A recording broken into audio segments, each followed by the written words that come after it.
Our Old Testament reading for March the 20th, 2022, comes from Isaiah chapter 55, 1 through 9.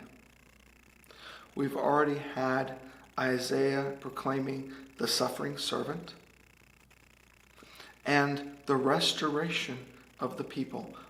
This text from Isaiah focuses on the remnant, those whom God is bringing back, whom God is restoring.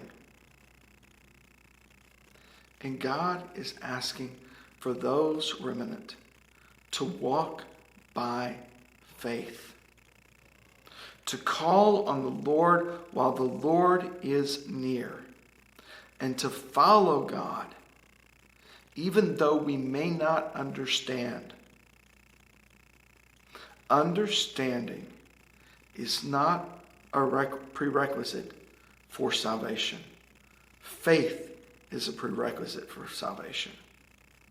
We have faith in God. We have faith in the work of Jesus Christ. It's by faith we are saved. Trying to understand God's salvation and then apply that salvation to others is a futile act. Why? Because God's ways are not our ways. God's thoughts are not our thoughts. God is not a person.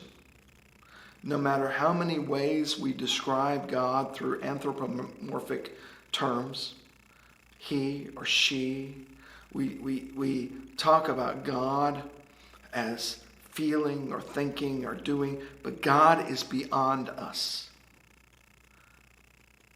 God is more than us.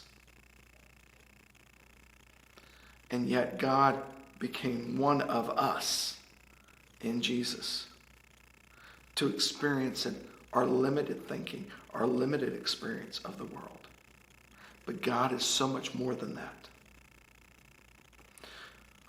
And so we follow God's will and God's call in our lives, having faith that we follow a good and gracious God, a loving God who seeks the best for God's creation. And how that unfolds requires obedience. And so we have that classic saying, as far as the heavens are higher than the earth, so are my ways higher than your ways, and my thoughts your thoughts. It's by faith that we are saved.